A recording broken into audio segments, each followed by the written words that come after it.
नमस्कार, मैं दिनेश चौधरी। आज हम CBSE 9th standard Hindi course B Sanchayan पाठ्य पुस्तक में हामिद खां इस पाठ पर चर्चा करेंगे, इस पाठ का अध्ययन करेंगे। पहले हम पाठ पूर्व परिचय देख लेते हैं।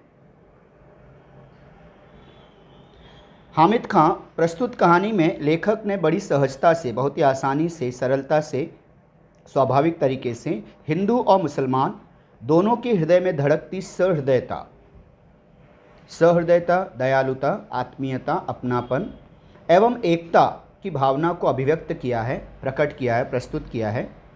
लेखक की पंथ निरपेक्ष मानवीय भावना, पंथ कोई भी रिलीजियन बिलीफ, कोई भी धर्म, जाति, पंथ, आस्था की राह पर चलना, पंथ निरपेक्ष, सभी के प्रति समान भाव रखना बिना किसी पक्षपात के।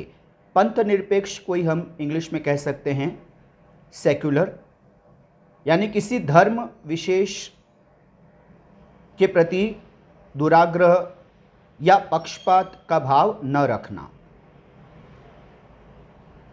यानी जजमेंटल एटीट्यूड से बाहर रहना।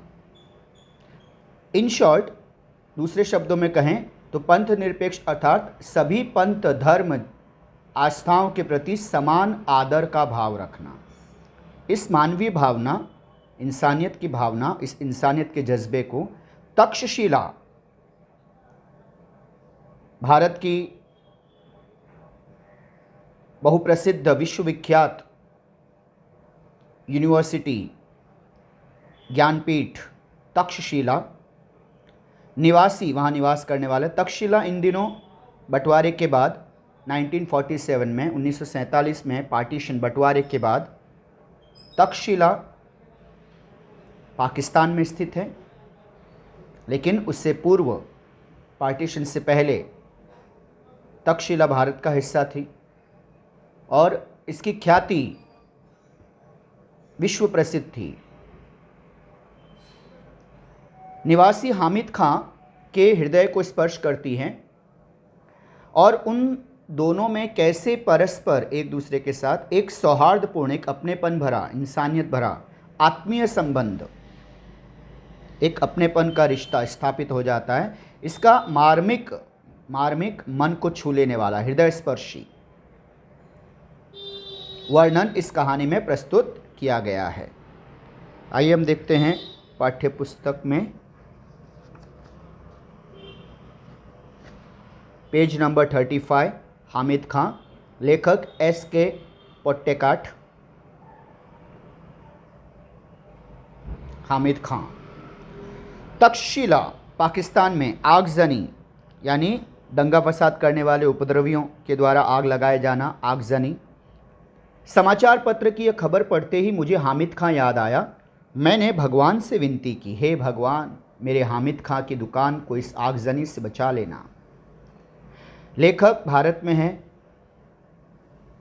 धार्मिक आस्था के अनुरूप वह हिंदू हैं और वह सलामती की दुआ कर रहा है, प्रार्थना कर रहा है अपने पड़ोसी देश, सरहद पार का देश पाकिस्तान, जिससे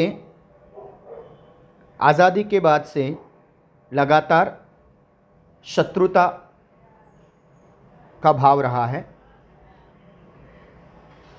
देश के हुक्मरानों की नीतियां, वहाँ के सोच का विद्रोह है, सोच के प्रति विद्रोह है, खिलाफत है, नाराज़गी है, गुस्सा है पूरे भारत देश में। लेकिन जो गरीबी भारत में है वही गरीबी सरहद पार भी है। जो अशिक्षा, जो कम अक्ली, जो नासमझी यहाँ दिखाई देती है, वही वहाँ भी, बल्कि इससे बढ़कर वहाँ दिखाई देती है। लेकिन इन सब से परे हटके थोड़ा सा और आगे बढ़े तो हमें पता चलता है कि इंसानी जज्बात, मानवता, एक आम आदमी जो है दोनों देशों का, उसके मन में कोई कटुता नहीं है। उसके मन में दोनों देशों की सलामती की दुआएं हैं, दोनों देशों की हिफाजत, समृद्धि, खुशहाली की दुआएं हैं, प्रार्थना है। ये सोच इस पाठ में दिखाई गई है। लेखक यहीं से शुरू कर रहे हैं कि वो है इस समय भारत में, आस्थाओं से वे हिंदू हैं, लेकिन पड़ोसी देश जिसका नाम स्मरण से ही शत्रुता से लोगों की धमनियां फड़क उठती हैं, क्रोध आने लगता है, कुछ हरकतों से उनकी बहुत नाराज़गी है भारत में। लेकिन ये आम आदमी के द्वारा की हुई नहीं है। ये आम आदमी जो हैं दोनों देशों के, उनमें इंसानियत का जज्बा है। ऐसा लेखक इस पाठ में प्रस्तुत करता है। लेखक थोड़ा सा इंटेलेक्चुअल, थोड़ा सा शिक्षित, बल्कि सुशिक्षित, और जिस आम आदमी से उनका परिचय होता है पाकिस्तान की यात्रा में, तक्षशिला की जब वे यात्रा करते हैं, तो वह एक छोटा सा सामान्य सा आम आदमी हामिद खान। लेखक उसकी सलामती की दुआ कर रहा है कि वहाँ पे भी कुछ दंगे फसाद, सिरफिरों ने दंगा फसाद किया है, सार्वजनिक संपत्तियों को आग के हवाले किया है, उसमें हामिद खां की दुकान को कोई नुकसान न हो, ऐसी प्रार्थना, ऐसी हामिद खां की हिफाजत की प्रार्थना लेखक अपने भगवान से करता है। अभी 2 साल ही तो बीते हैं जब मैं लेखक तक्षशिला के पौराणिक एपिकल, जिनका वर्णन हमारे धर्म ग्रंथ पुराणों में पाया जाता है, तक्षशिला कि पौराणिक खंडहर देखने गया था। खंडहर वैसी ऐसी इमारतें जो भग्नावशेष हैं, जिनके टूटी फूटी हालत में आज जीर्ण शीर्ण अवस्था में वो हैं, जैसे पुराने किले होते हैं, मंदिर होते हैं, जिनकी देखभाल न की जाए तो सदियों बाद वे खंडहर में तब्दील हो जाते हैं। तो खंडहर देखने गया था। एक ओर कड़कड़ाती धूप, तेज़ धूप, असहनीय धूप, दूसरी ओर भूख और प्यास के मारे बुरा हाल हो रहा था। रेलवे स्टेशन के करीब पौन मील की दूरी पर, कुछ ही किलोमीटर की दूरी पर बसे हुए एक गांव की ओर में निकल पड़ा। हस्तरेखाओं के समान फैली हुई गलियों से भरा हुआ तंग बाजार। हस्तरेखाओं, हाथ की रेखाओं में, हथेलियों में जो रेखाएं हैं, उनके समान फैली हुई अंतहीन, बहुत ही तंग बाजार, तंग, नैरो, पतला, छोटे छोटे बाजार, जहां कहीं नज़र पड़ी धुआं, मच्छर और गंदगी भरी जगहें दिखी। कहीं कहीं तो सड़े हुए चमड़े की बदबू ने स्वागत किया। लंबे कद के पठान, वहाँ के बाशिंदे, वहाँ के निवासी, अपनी सहज अलमस्त, मस्ती भरी, अपनी धुन में मग्न चाल में चलते हुए नज़र आ रहे थे, जैसे उन्हें इन सब धुआं, मच्छर, गंदगी का कोई उन पर असर ही नहीं था। इन सब से बेअसर वे अपनी धुन में चल रहे थे। चारों तरफ चक्कर लगा लिया, पर कहीं अभी तक कोई होटल नज़र नहीं आया। मन में विचार आया कि इस गांव में होटल की भी ज़रूरत क्या होगी, क्योंकि कोई बाहर से तो आता ही नहीं है, सभी यहीं के हैं, लोकल हैं, तो वे होटल में भला खाने क्यों जाएंगे। अचानक एक दुकान नज़र आई जहां चपातियां सेकी जा रही थी, रोटियां, चपातियों की सौंधी महक, पवित्र खुशबू, मीठी महक ने मेरे मन, मेरे पांव अपने आप उस दुकान की ओर मोड़ दिए। अपने अनुभवों से मैंने जान लिया था कि परदेश में मुस्कुराहट ही रक्षक और सहायक होती है। अगर आप किसी अन्य देश में हैं, यदि आपको वहाँ की भाषा भी ना आती हो, तब भी अगर आपके चेहरे पर एक मुस्कुराहट हो, तो वह मुस्कुराहट इंसान का इंसान से दिली रिश्ता कायम कर लेती है, अपनेपन का रिश्ता कायम कर लेती है। वहाँ पर शब्द महत्वहीन हो जाते हैं, भाषा मौन खड़ी रहती है। तो लेखक ने भी मनोवैज्ञानिक तौर पर, साइकोलॉजिकली इस चीज़ का उपयोग किया, मुस्कुराहट चेहरे पर बरकरार रखी। सो मुस्कुराते हुए मैं दुकान के अंदर घुस गया, प्रवेश किया लेखक ने। ये एक दृश्य है। और अब हम देखते हैं पाठ का अगला हिस्सा। एक अधेड़ उम्र का, अधेड़ उम्र अर्थात जिसका यौवन, जिसकी जवानी ढल रही है, उतार पर है, और बुढ़ापा स्वागत करता हुआ सा दिख रहा है, यानी 45 प्लस की उम्र का पठान अंगीठी भट्टी के पास, जहाँ पे वो रोटियां सेक रहा है, बड़े चूल्हे के पास सिर झुकाए चपातियाँ बना रहा था। मैंने ज्यों ही दुकान में प्रवेश किया, वह अपनी हथेली पर रखे आटे को बेलना छोड़कर मेरी ओर घूर घूर कर देखने लगा। तुम यहाँ के सामान्य बाशिंदे तो लगते नहीं हो, शक्ल सूरत से तुम कोई और लग रहे हो, तुम्हारा यहाँ क्या काम? ऐसे ढेर सारे प्रश्न पूछती निगाहें। मैं उसकी तरफ देखकर मुस्कुरा दिया, फिर भी उसके चेहरे के हाव भाव, फेशियल एक्सप्रेशन में कोई परिवर्तन नहीं हुआ। वह बेपरवाही के साथ तीखी नज़र से मुझे निहारे जा रहा था। मैंने धीमी आवाज़ में पूछा, खाने को कुछ मिलेगा? खाने को कुछ मिलेगा? तो उसने एक बेंच की तरफ इशारा करते हुए कहा, चपाती और सालन, चपाती और सालन है, वहाँ बैठ जाइए। सालन यानी गोश्त या सब्जी का मसालेदार शोरबा, उसे सालन कहते हैं। मैं बेंच पर बैठकर रुमाल से हवा करने लगा। मैंने दुकान के भीतर झांक कर देखा। बेतरतीबी से, अव्यवस्थित तरीके से अस्त व्यस्त हालत में लिपा हुआ आंगन, धूल से सनी हुई भरी हुई दीवारें, एक कोने में खाट पड़ी हुई थी जिस पर एक डढ़ियल, जिनकी लंबी दाढ़ी हो, दाढ़ी वाले बुजुर्ग गंदे तकिए पर कोहनी टेके हुए हुक्का पी रहे थे। हुक्के की उस गुड़गुड़ाहट, ये जो हम देख रहे हैं, ये इसे कहते हैं हुक्का। तो इस तरह से वे हुक्का पी रहे हैं बुजुर्ग। गुड़गुड़ाहट में उसने अपने आप को ही नहीं बल्कि सारे जहान को भुला रखा था, यानी वे बुजुर्ग अपनी धुन में मस्त थे। उन्हें आसपास की हरकतों से, हलचल से कोई खबर नहीं, कोई परवाह नहीं। तो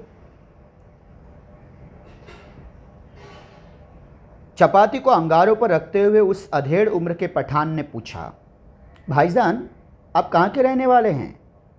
तो लेखक ने जवाब दिया, मालाबार के, यानी केरला, मालाबार। उसने यह नाम नहीं सुना था। आटे को हाथ में लेकर गोलाकार बनाते हुए पूछा, यह हिंदुस्तान में ही है ना? तो लेखक ने कहा, हाँ, भारत के दक्षिणी छोर, मद्रास से आगे। छोर यानी किनारा। क्या आप हिंदू हैं? हाँ, एक हिंदू घर में जन्म लिया है। उसने एक फीकी मुस्कुराहट के साथ फिर पूछा, आप मुसलमानी होटल में खाना खाएंगे? तो लेखक ने कहा, क्यों नहीं, हमारे यहाँ तो अगर बढ़िया चाय पीनी हो केरला में, या बढ़िया पुलाव खाना हो, तो हम बेखटके, बिना किसी झिझक के, बिना किसी हिचकिचाहट के मुसलमानी होटल में जाया करते हैं। मुंबई में हम ईरानी होटल भी कहते हैं, वहाँ पे भी ऐसे भोजन प्रिय लोग वहाँ पर जाते हैं। वह मेरी बात पर विश्वास नहीं कर पाया। मैंने उसे गर्व के साथ बताया, हमारे यहाँ हिंदू मुसलमान में कोई फ़र्क नहीं है, सब मिलजुल कर रहते हैं। और ये केरल का सच कहा है उन्होंने, शेखी नहीं बघारी है, सच है। वहाँ पे भारत में मुसलमानों ने जिस पहली मस्जिद का निर्माण किया, बहुत ही अच्छा प्रश्न है बच्चों, ये आपके लिए महत्वपूर्ण जानकारी है। भारत में मुसलमानों ने जिस पहली मस्जिद का निर्माण किया था, वह हमारे ही राज्य यानी केरल के एक राज्य कोंडुगल्लूर में है, स्थित है। हमारे यहाँ हिंदू मुसलमानों के बीच दंगे नहीं के बराबर होते हैं। उसने मेरी बात को बहुत ही ध्यानपूर्वक सुनकर कहा, काश मैं आपके मुल्क में आकर यह सब अपनी आँखों से देख सकता। यानी उसके हालात, उसके देश के हालात बदतर हैं।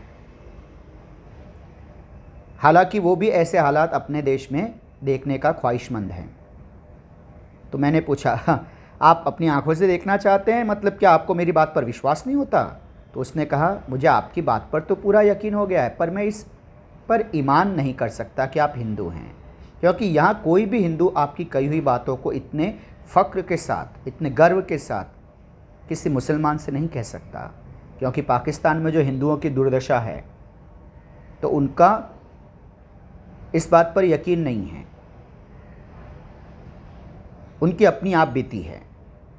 तो उसकी नज़र में हम आतताइयों की औलादें हैं, यानी पाकिस्तान के जो हिंदू हैं या अन्य जो हिंदुओं से इनका वाक़फ़ा पड़ा है, इनका परिचय रहा है, तो वे समझते हैं कि मुसलमान आतताइयों, अत्याचार करने वालों की संतानें हैं और हमें इस हालत में अपनी आन के लिए लड़ना पड़ता है।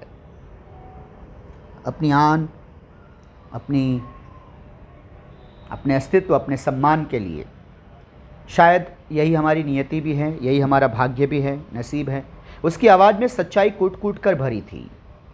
मैंने पूछा, लेखक ने कहा, बात को आगे बढ़ाते हुए, विषयांतर करते हुए, कि आप जो सोच रहे हैं, सभी मनुष्यों की सोच ऐसी नहीं होती।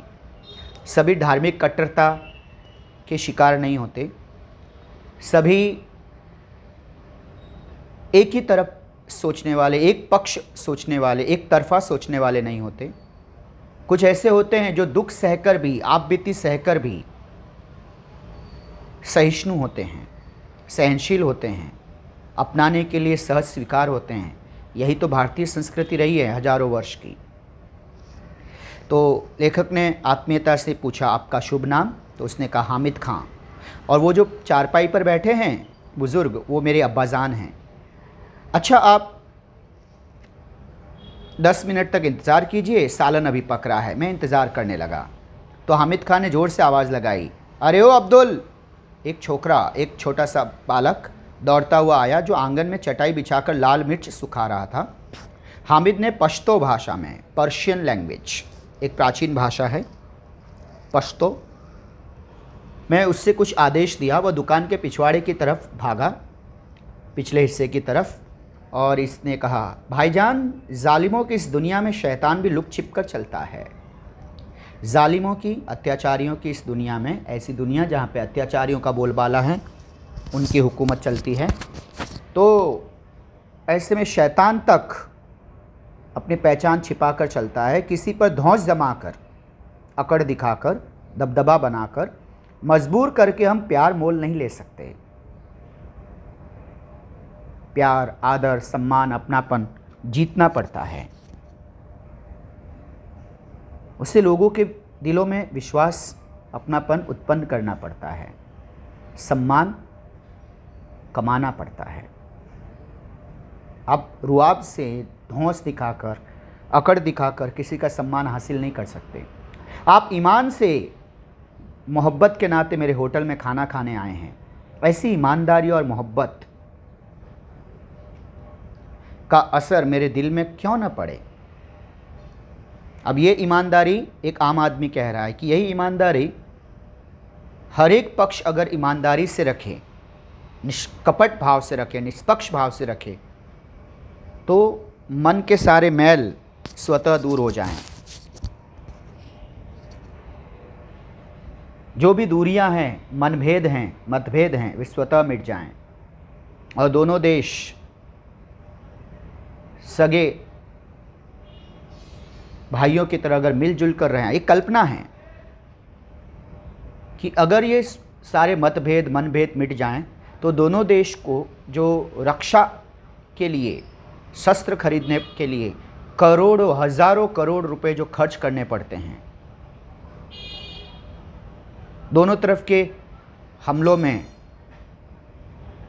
अनगिनत सैनिक, निर्दोष बेकसूर लोग भी मारे जाते हैं। कई घरों में औरतें विधवाएं होती हैं, बच्चे अनाथ होते हैं। तो ये गरीबी, भूखमरी मिट सकती है। रक्षा शस्त्रों पे जो खर्च होता है वह गरीबी, अशिक्षा को मिटाने के लिए खर्च हो सकता है। दोनों देश मिलजुल कर खुशहाल हो सकते हैं। अभी सरहदों की वजह से दोनों एक एक देश हैं, लेकिन ज़रा सोचिए, अगर ये सोच बदल दी जाए, मिलजुल कर रहें, नफ़रतें भुला दें, निष्पक्ष भाव से,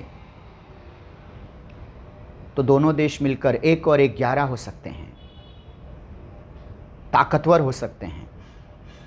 संभवतः दुनिया के कुछ देश अपनी राजनीति करने के लिए, अपने स्वार्थों के लिए दोनों देशों के बीच दूरियां बनाए रखना चाहते हैं, क्योंकि यही उनका हित सधता है, यही उनके लिए फ़ायदे की बात होती है। लेकिन सोचिए, आम आदमी के लिए कितना अच्छा है, कितनी स्पष्ट सोच है, और दोनों तरफ के देशों में आम आदमी ऐसे ही सोचते हैं। गरीब ऐसे ही सोचते हैं, उन्हें युद्ध नहीं चाहिए, दुश्मनी नहीं चाहिए, वे दिली रिश्ता जोड़ना चाहते हैं। अगर हिंदू और मुसलमान ईमान से आपस में मोहब्बत करते तो कितना अच्छा होता। धीमे स्वर में बोलते हुए अंगीठी आखिरी चपाती उतार कर खड़ा हो गया। जो छोकरा पिछवाड़े की तरफ गया था उसने एक थाली में चावल लाकर सामने रख दिया। हामिद खान ने 3-4 चपातियाँ उसमें रख दी, फिर लोहे की तश्तरी प्लेट डिश में सालन परोसा। छोकरा साफ पानी से भरा एक कटोरा मेज़ पर रखकर चला गया। मैंने बड़े चाव से, बहुत ही शौक से भरपेट भोजन किया और जेब में हाथ डालते हुए मैंने हामिद खान से पूछा, कितने पैसे हुए भाई? मुस्कुराते हुए हामिद खान ने हाथ पकड़ लिया और बोला, भाईजान माफ़ कीजिएगा, पैसा नहीं लूँगा, आप मेरे मेहमान हैं। तो लेखक ने कहा, अब ज़रा सोचिएगा, ये बात कहते हुए भी मेरे रोंगटे खड़े होते हैं। कितना अपनापन है, और ये दोनों तरफ के देशों में होता है।